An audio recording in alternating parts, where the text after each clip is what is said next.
Welcome to Medill Sports Talk, where we break down the news this week for the sports you love. Welcome to the program. This is Medill Sports Talk, coming to you from our gorgeous downtown Chicago studios. On the docket for today, we look ahead to the pinnacle of sports and entertainment, Super Bowl 52. My name is Jake Riepma, and I'm joined by Darren. I'm still heartbroken about my Steelers, Zaslau. And Juliana, I may be from South Bend, but I hate Notre Dame, Sherry. Guys, thanks for being here. And before we get into the hard-hitting analysis of arguably the biggest game in sports, I want to ask you a few more important questions relating to the entertainment side of the Super Bowl. First, and Darren, I'll ask you first, what is your favorite Super Bowl food item, snack item, or shareable item? The best food item that you could bring for any Super Bowl party, yes, it is Chex Mix. And I will tell you why it is Chex Mix.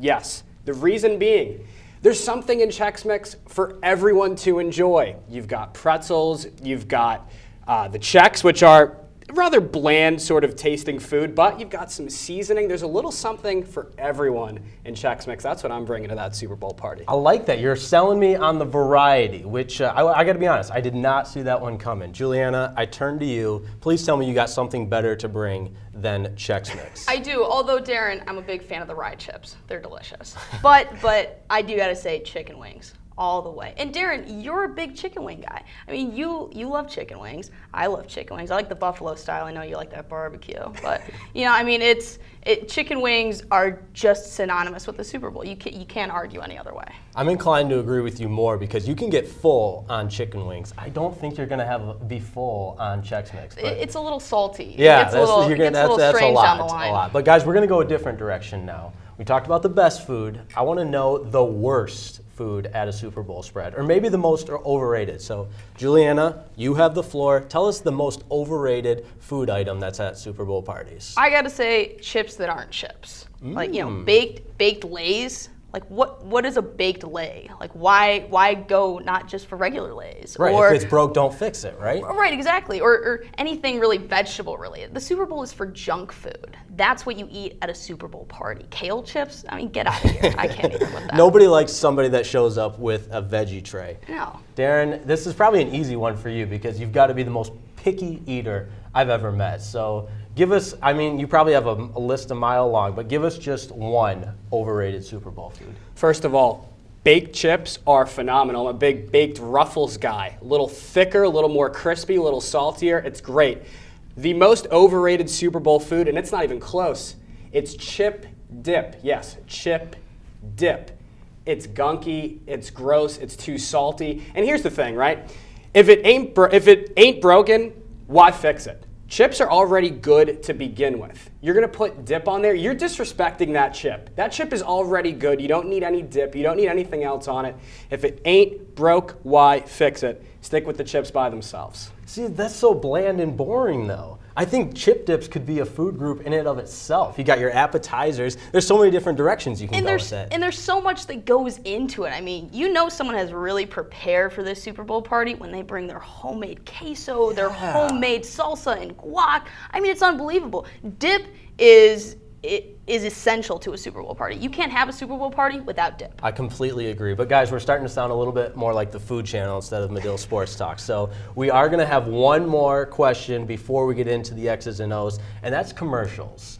So a lot of people are talking during a break, and it can be hard to see it from start to finish, that sort of thing. I ask you both, starting with Darren, when the commercials come on, are you dialed in and focused, or are you up maybe refilling your food items, socializing, or are you focused in on the commercial?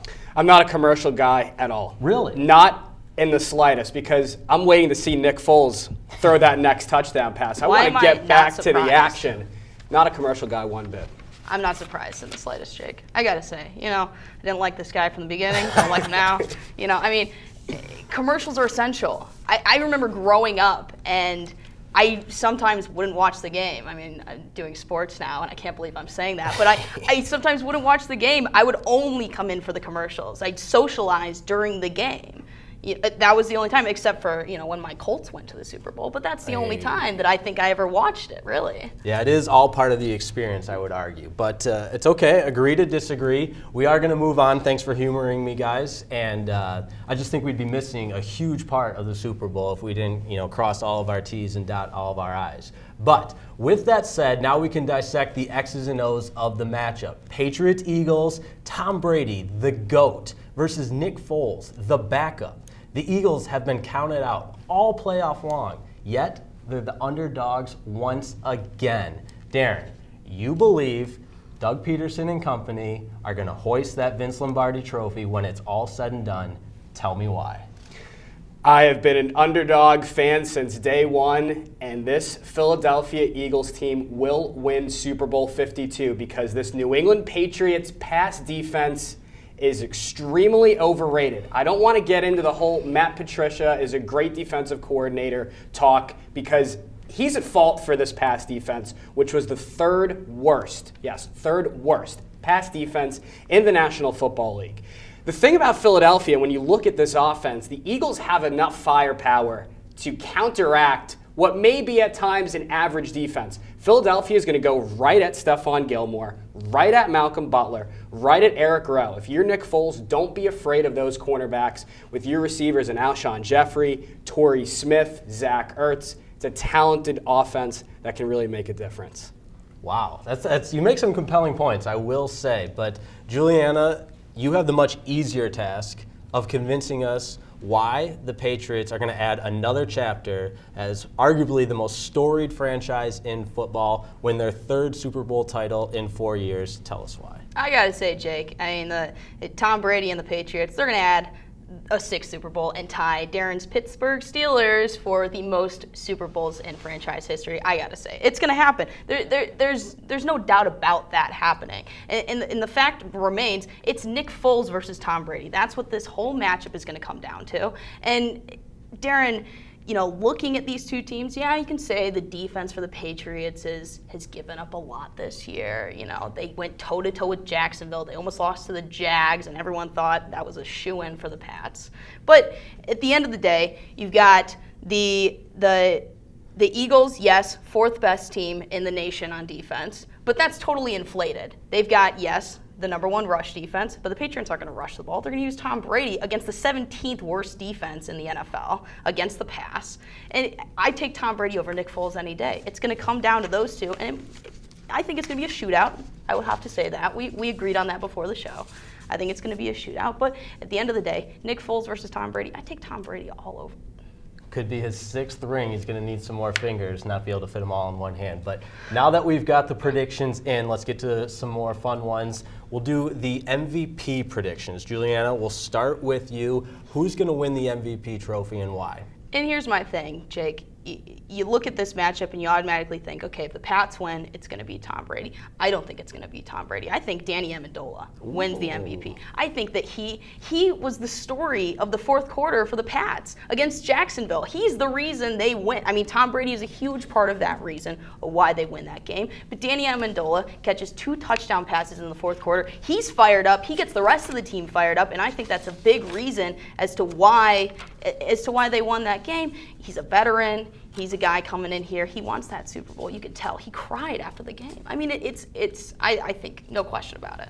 Speculating is a lot of fun, and I'm guessing your Super Bowl MVP is going to come from someone from Philadelphia wearing the green. Who do you like? Well, it's definitely not going to be Danny Amendola against Ronald Darby, who's by far the best corner on this Philadelphia Eagles team. Absolutely not. Danny Amendola, wow, I can't believe that. Ronald Darby's going to lock him down. The person that's going to win the MVP for the Philadelphia Eagles is Nick Foles. He has given me a reason to believe in him. He's 4-1 as a starter since taking over since Week 15. He's given the city of brotherly love to believe in him. He has a 78% completion percentage. He's been great. He hasn't been intercepted in the postseason at all. He has been dominant. He's put this offense on his back. He's made the plays he's needed to make. If Nick Foles is not the MVP of this game, Philadelphia will not win this game. You got to be kidding me, Darren. I mean, Nick Foles. This entire team could do it with anyone other than Nick Foles. They sure have a chance with Nick Foles, but I don't think that he'll end up being the MVP. I think that there's certainly other candidates if the Eagles win. But I think if you look at Nick Foles, yeah, he did great against the Vikings, but the Vikings defense they blew their shot. They didn't take it. They didn't take it when they needed to. Look at how he did against the Falcons. Against the Falcons, Darren. It's ridiculous. Wait, I'm not a Nick Foles fan. He won the game. He won the game, but so did the rest of the team. You're picking Danny. I'm only good against zone defenses. Amendola. That is who you're picking, right? That is who I'm picking. He's got I'm the hot picking hand. Nick He had Foles. that clutch touchdown against Jacksonville. But guys, we'll close with this. I think we know where you'll go with it, both of you, but I want your Monday morning headlines after the Super Bowl. Juliana, we'll start with you. I got to say, I've got two headlines, and they're both the same, and they're both for if the Pats win or if the Pats lose, and it's Nick Foles back to the bench. Oh, He's going back to the All bench when this right. season ends. There's no doubt about this it. is his one shot then. This is his one shot, or he's getting traded to another team to be utilized as their starting quarterback. But Carson Wentz is one of the next best quarterbacks, if not already one of the best quarterbacks in the NFL. And I think that he's the future for the Eagles. I don't think Nick Foles is the future. Are you kidding me? We'll see. Darren, I turn to you. Give us your Monday morning headline after the Super Bowl. After Philadelphia wins the Super Bowls with Nick Foles under center, yes, Nick Foles, it will be a Rocky tribute. How about Gonna Fly now, right? Eagles flying. How about a little Rocky action? Yes. If Philadelphia loses, I think it's going to be That Hurts, little Zach Ertz tribute, if you will. But Philadelphia will win this game. I like it, guys. Both of them will be worthy headlines, that's for sure. But appreciate your time. And there you have it, folks. You now know what to eat, who to root for, and who's going to win some MVPs and some headlines at the end of the day. But for our entire control room, our analysts, Darren Zaslau, Juliana Sherry, thank you so much for watching this edition of Medill Sports Talk, and we'll see you next time.